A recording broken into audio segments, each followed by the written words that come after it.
Well, how do we move on past this?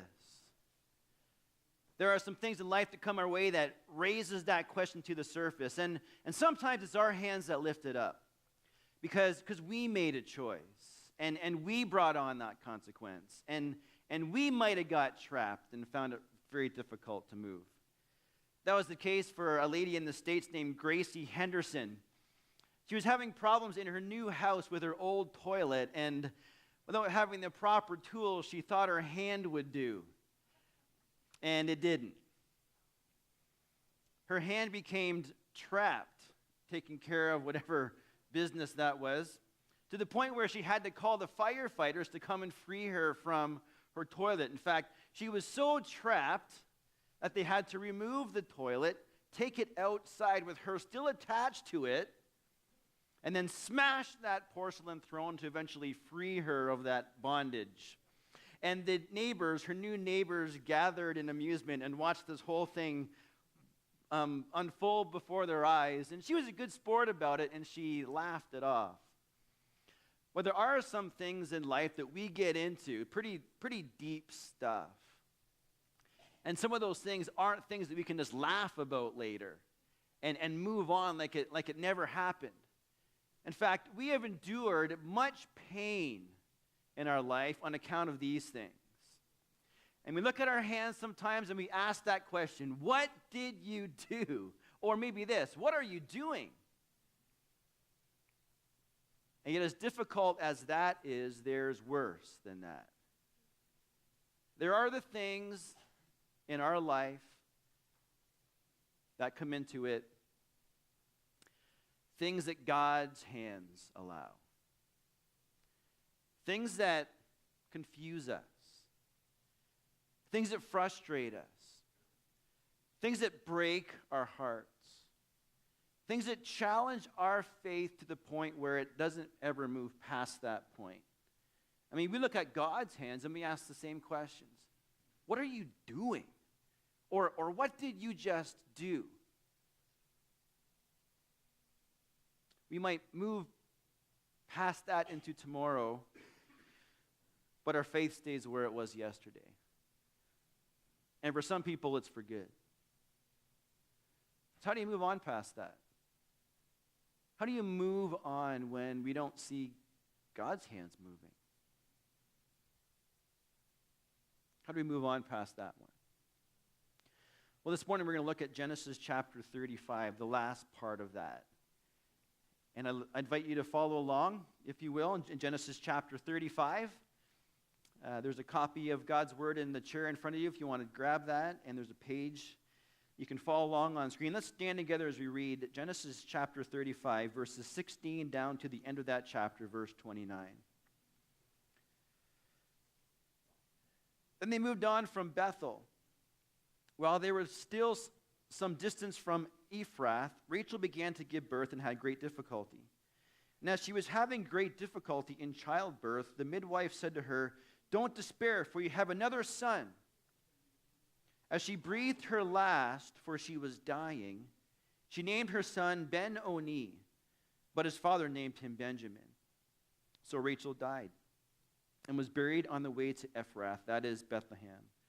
Over her tomb, Jacob set up a pillar, and to this day that pillar marks Rachel's tomb. Israel moved on again and pitched his tent beyond Migdal-Eder. While Israel was living in that region, Reuben went in and slept with his father's concubine Bilhah, and Israel heard of it. Jacob had 12 sons, the sons of Leah, Reuben, the firstborn of Jacob, Simeon, Levi, Judah, Issachar, and Zebulun. The sons of Rachel, Joseph and Benjamin. The sons of Rachel's servant Bilhah, Dan, and Naphtali. The sons of Leah's servant Zilpah, Gad, and Asher. These were the sons of Jacob who were born to him in Padan Aram. Jacob came home to his father Isaac in Mamre, near Kiriath Arba, that is Hebron, where Abraham and Isaac had stayed.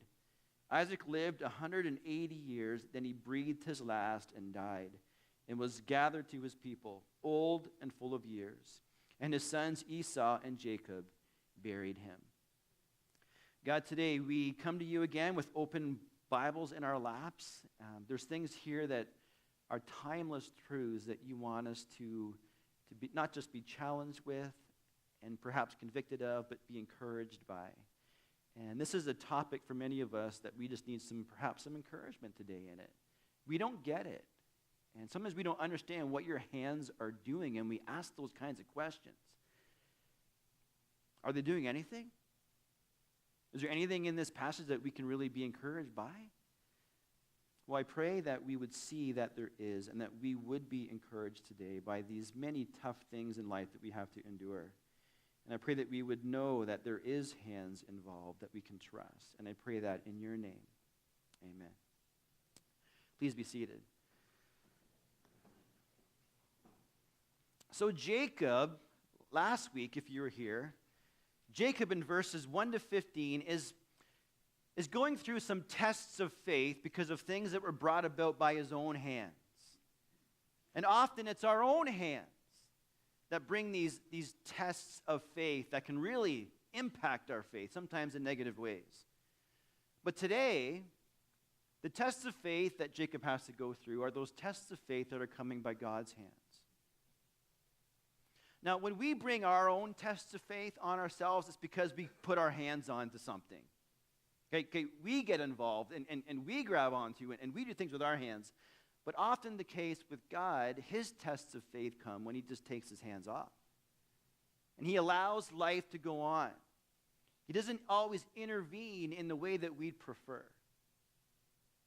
And when God does that, we wonder, how do we move on when his hands aren't moving? How do we move on from some of these things? How do we move on from a tragedy? That's what we see in the first part of this text. In Genesis chapter 35, verse 16 to 18, 19.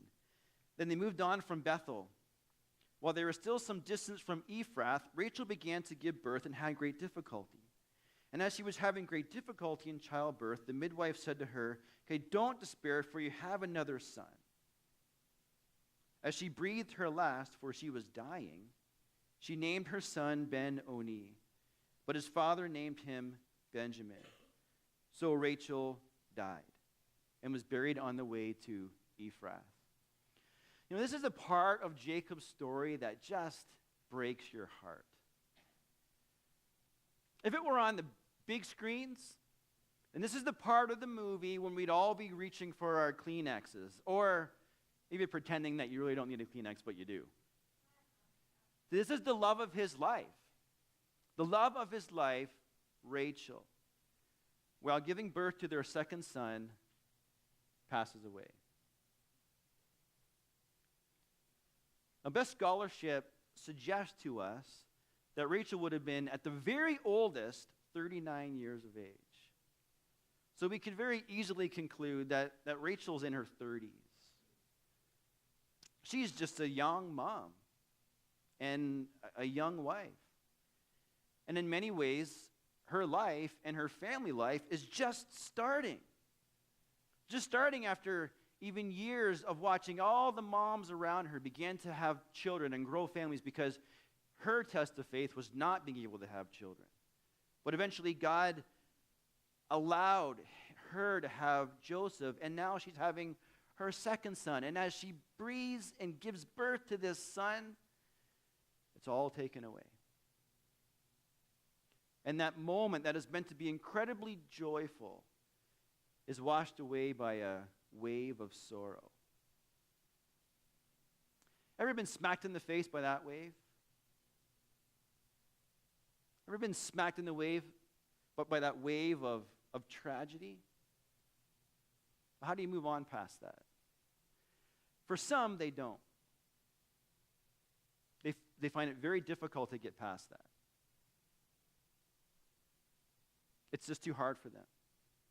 See, they might walk into tomorrow, but their faith stays where it was yesterday. And for some, that's for good. It's hard to move on if you look for answers that aren't there. It's very hard to move on from that if you look for answers that aren't there. See, we ask questions in times like that, like, God, why would you take your hands off of that one? Why would you let a young mom, just growing her family now, just in her 30s, die like that? Why would you let this man be alone now with a toddler and a newborn baby?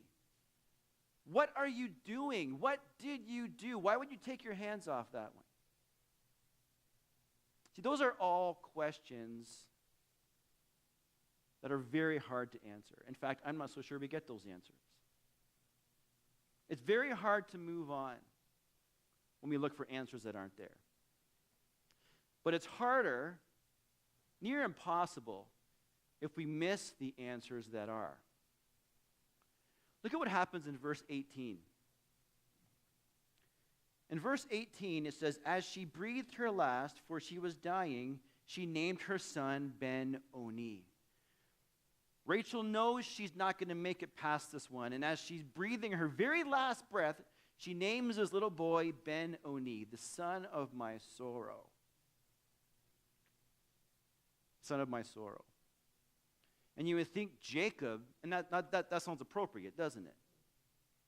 And you think Jacob, who loved this wife so much, would accept that, but he doesn't. He does not honor his wife's last words. He does not respect her wishes of naming the boy son of my sorrow. We see that he changes the boy's name. But his father named him Benjamin, the son of my right hand. Why would he do that? Why would he almost disrespect her wishes and change the boy's name?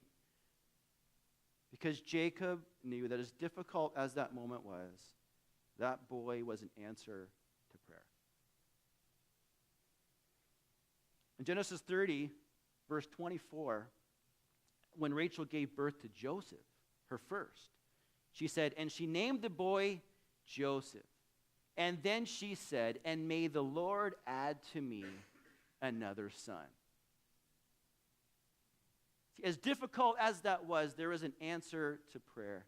And Jacob did not miss that small blessing, that small answer to prayer, despite that major tragedy.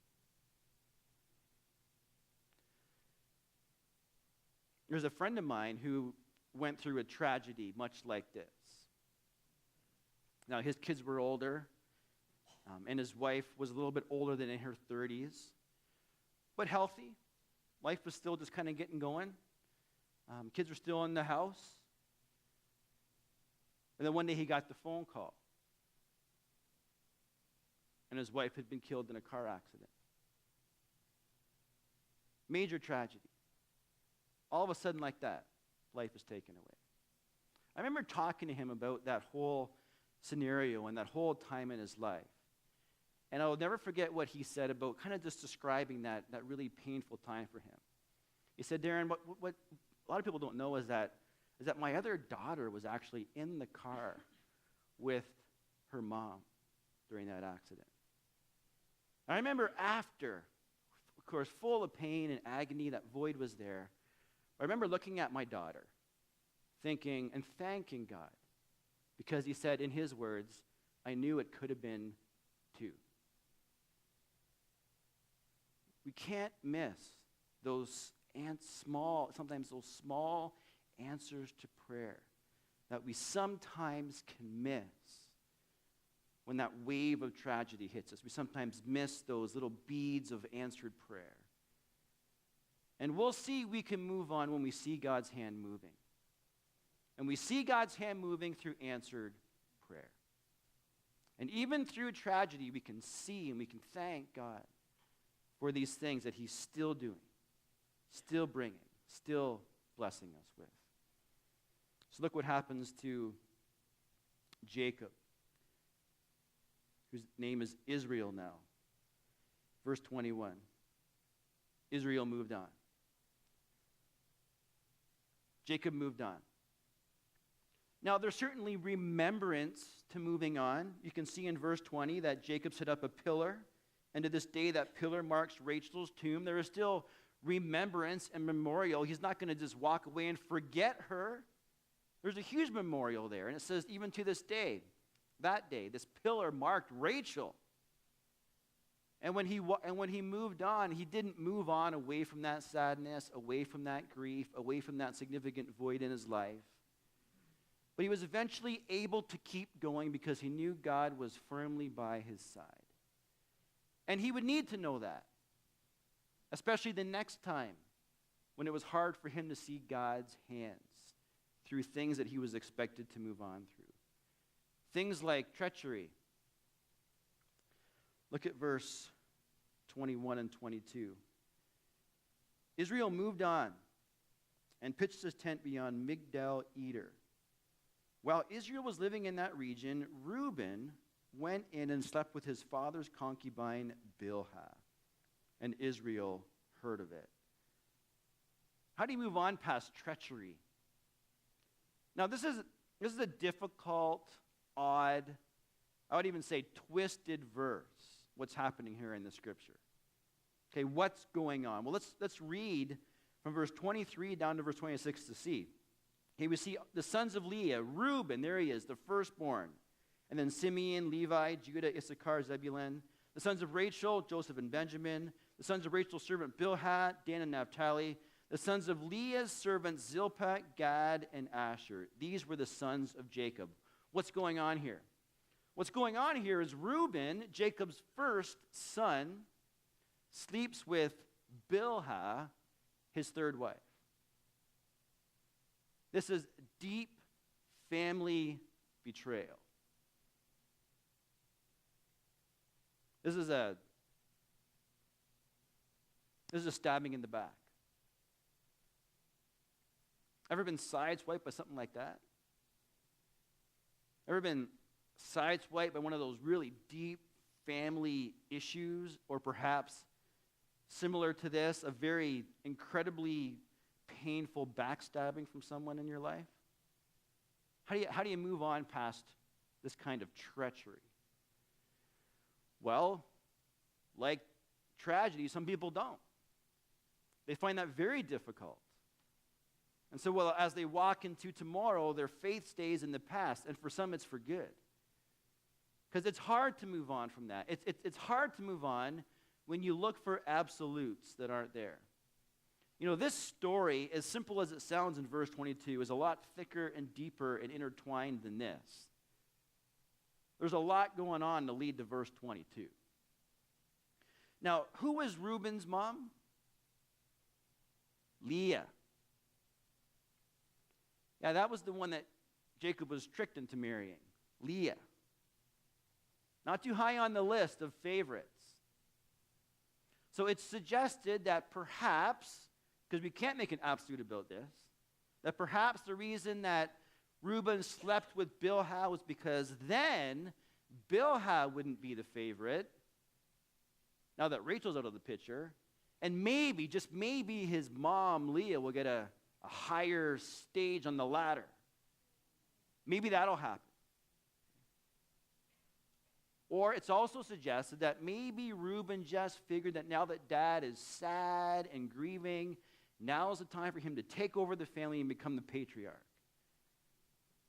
So this story is a lot thicker and intertwined than just verse 22.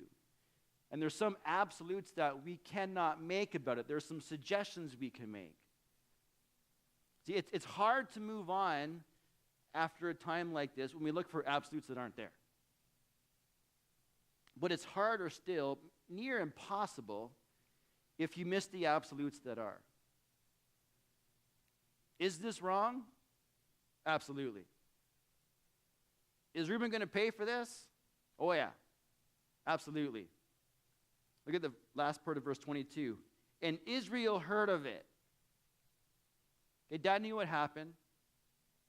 It wasn't, pulling the wool over his eyes. He knew exactly what happened. And so in Genesis chapter 49, when Jacob is on his deathbed, this is what he says about that son Reuben.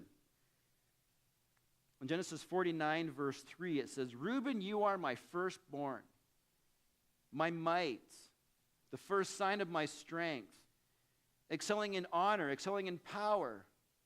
Turbulent as the waters, you will no longer excel, for you went up onto your father's bed, onto my couch, and defiled it. There is going to be consequences for Reuben. There's some absolutes, even in times like this, that we cannot miss. And one of them is this. Here's an absolute we just have to understand. We absolutely live in a fallen world. And so people are absolutely going to make choices in their life that are going to affect yours negatively. That's absolutely true. That's going to happen. Well, while that is absolutely true, so is this. It doesn't stop who God is. God is still powerful.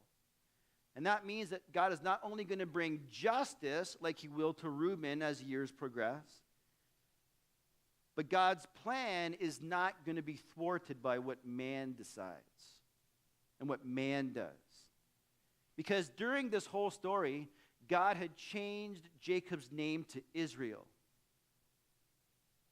Okay, you're not Jacob anymore, you're Israel. You are God fights. And that plan and that name communicated the plan wasn't going to change. Okay, Jacob, you're still my guy. Okay, you're still the patriarch. You're still the guy that's going to bring my people, lead my people. Whatever man decides doesn't matter because what I decide, my plan, is not going to be thwarted. See, we absolutely need to know that even when we're going through these times of backstabbing, of treachery in our life, we have to absolutely know that while that might happen in life, because it's life, God is still God, and he is still just, and his plan is not going to be stopped because someone made a dumb choice that affected you. See, we'll see we can move on when we see God's hands moving. And we can move on through his absolute power. That's who God is. Look at verse 27. So Jacob came home. What does Jacob do? He moves on from that one too. Jacob moves on. And yes, while there's still consequences that will come in the future to Reuben, okay, God's going to take care of that one. God's going to do that. But eventually, even after this, Jacob was able to move on because he knew God was firmly by his side. And he would need to know that. He would need to know that, especially when God's hands were hard to see through other things he was going to have to move on from. He'd moved on from tragedy. He'd moved on from treachery. But now there's some agony coming. How do you move on from agony? From a deep personal pain from loss. Look at verse 27. Jacob came home to his father Isaac in Mamre, near Kiriath Arba, that is Hebron, where Abram and Isaac had stayed. Isaac lived 180 years, then he breathed his last and died, and was gathered to his people, old and full of years. And his sons Esau and Jacob buried him. Dad died.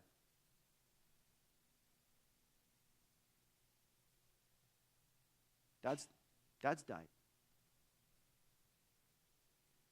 Now, Jacob and his dad certainly had history. They had issues between them. Certainly, that was a strained relationship from 20 years ago and beyond. But despite that, Dad died. Someone close to him, significantly close to him, is gone. Now, there's no indication that Jacob had gone home to see his dad before this. I think that was part of the reason God was telling him to keep moving to Bethel. And it's also part of the reason there was consequences around chapter 34 with Dinah and what happened there to his daughter. He hadn't gone all the way home yet. So there's no indication that Jacob had actually come home before this moment. In fact, as you read the story, I think there's every indication that he hadn't come home till now.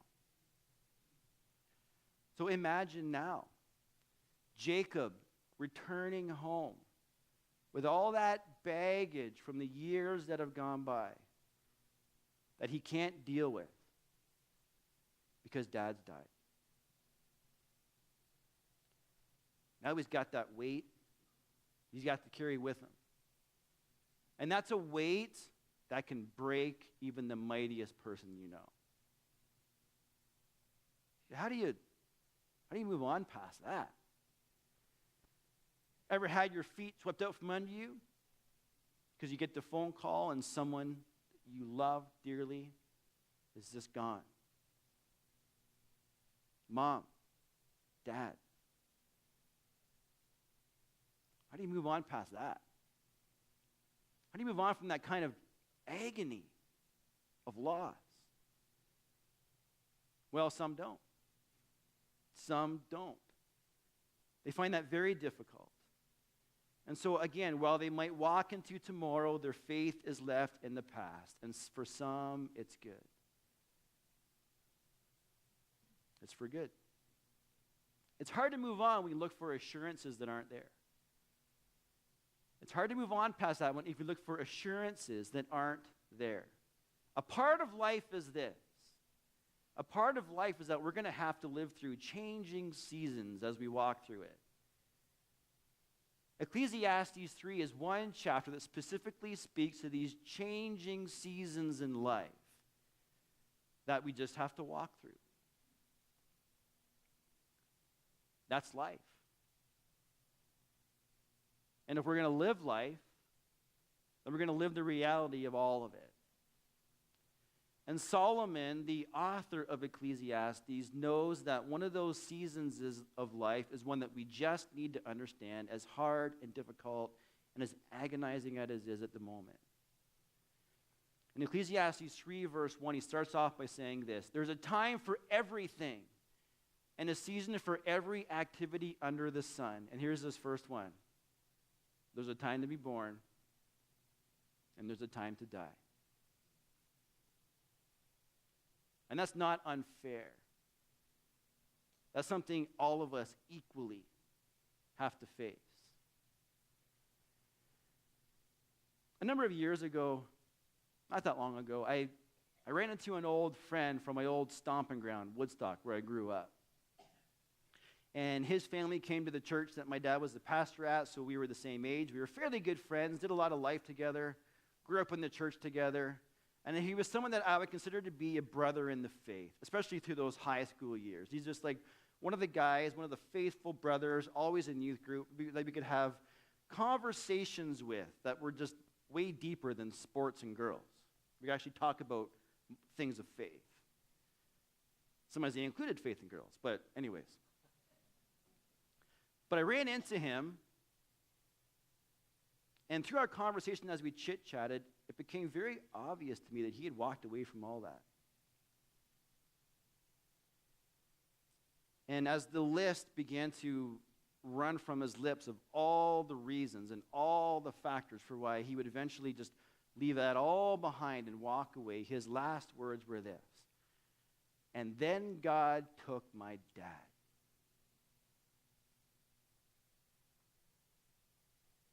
That was the exclamation mark. And then God took my dad. And as I was talking with him, I kind of raised my eyebrows because I understood his pain. I did not understand his conclusion. Because I knew his dad. And his dad was an old man. His dad was an old man who had lived his life, who was now suffering various health issues that included Parkinson's disease.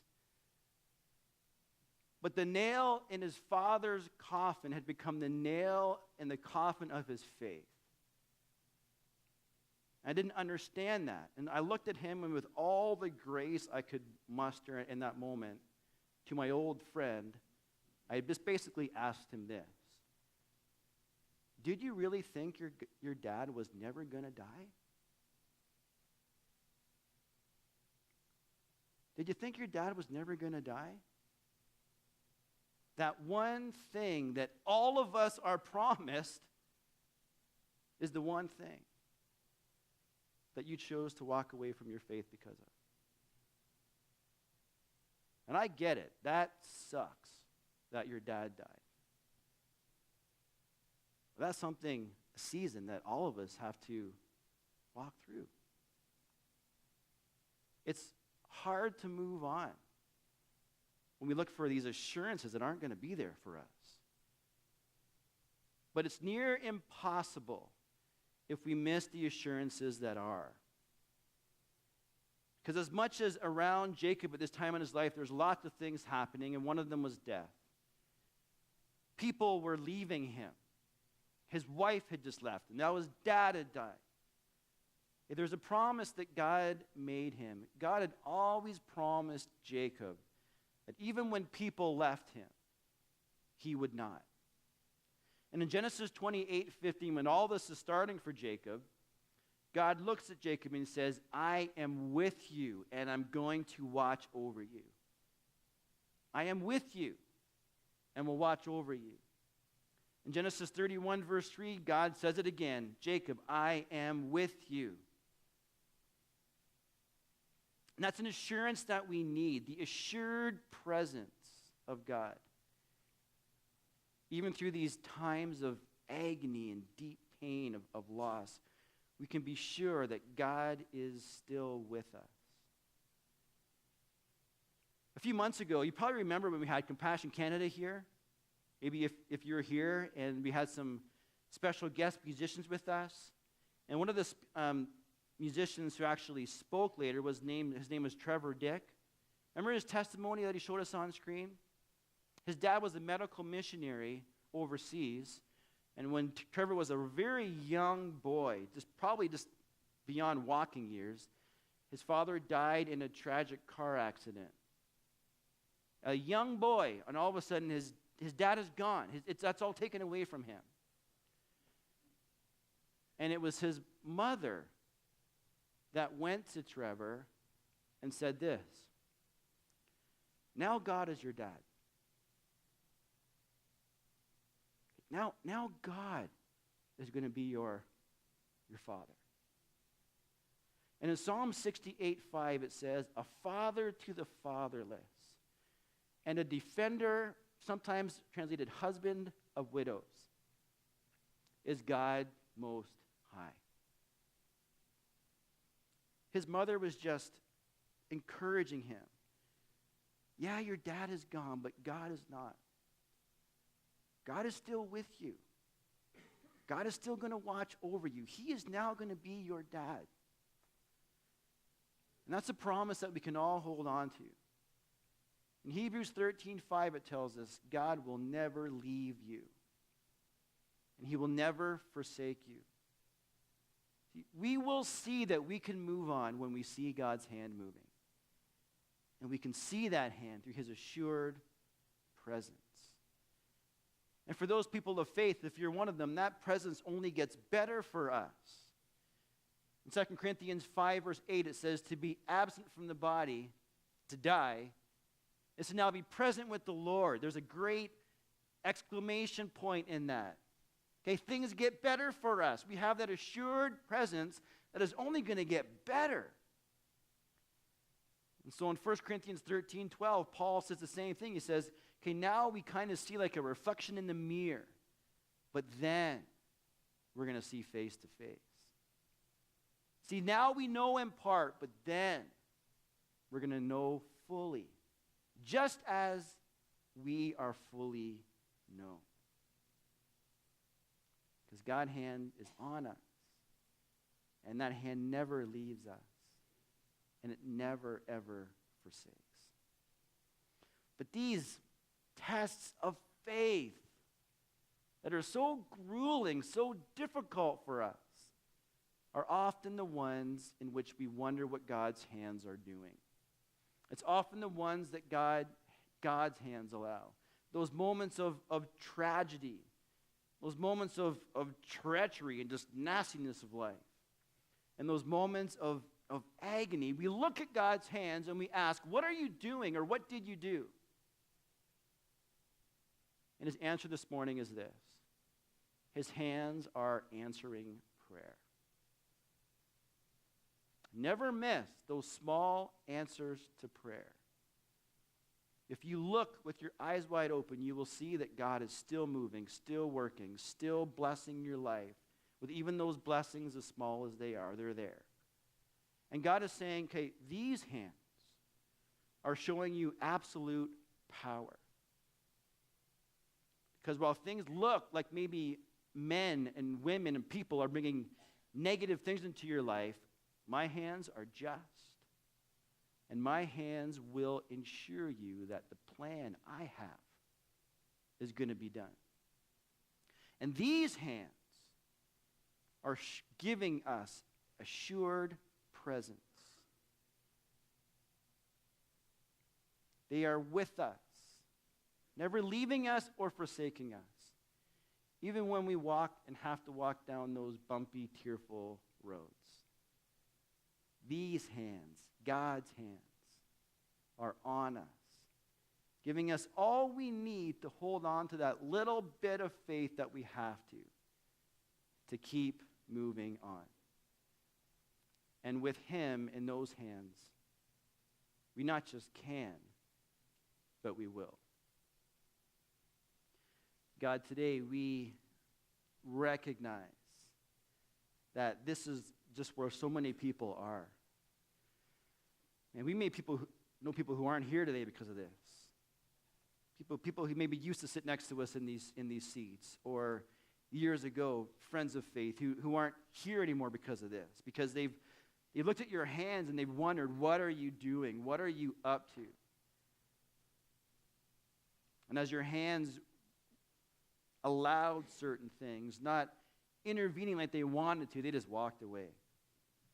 And their faith was nailed shut, and they walked away from it. God, I know that even now, maybe there's some of us going through some of these things, and we're maybe asking those questions. God, what are you doing? What did you do? What's this all about? And we look for these big moments, these big things to happen, and God, we just need to see sometimes that your hands are always active. If we look, we can see. We can see that you're still answering prayer, still blessing us. As small as those blessings are, they are still from you. And you are showing us that you still have absolute power. You're still in charge. You're still going to take care of things in your timing. You're still going to deal with people that we can't. Your plan isn't going to stop because of what someone decided. And God, we absolutely need to know that your hands are that assured presence. They are on us. And even though they feel they're off the situation, they're on us. They're on us. They're holding us. They are not going to forsake us. They're going to allow us everything we need to just hold on to whatever faith we have left to keep moving on. And in your hands, we can and we will. God, we thank you. We thank you for these reminders that perhaps some of us just need today. To walk in tomorrow with our faith in tow, not stake behind us. But to just keep going, recognizing who you are, how you work, these truths that are so important for us to reach and grab onto with our own hands. Can we do that? Can we just walk out of here with these little bit of truths that we need to know in our hands just to keep moving on? Because some of us, that's what we need to do. We just need to grab onto these truths and just keep moving. Because things are hard right now, and things are painful and rough and tough. Life has not been kind. But God, help us to understand who you are over all that, and to just keep moving. By faith, I pray we will. And I pray these things in your name, the name of Jesus. Amen.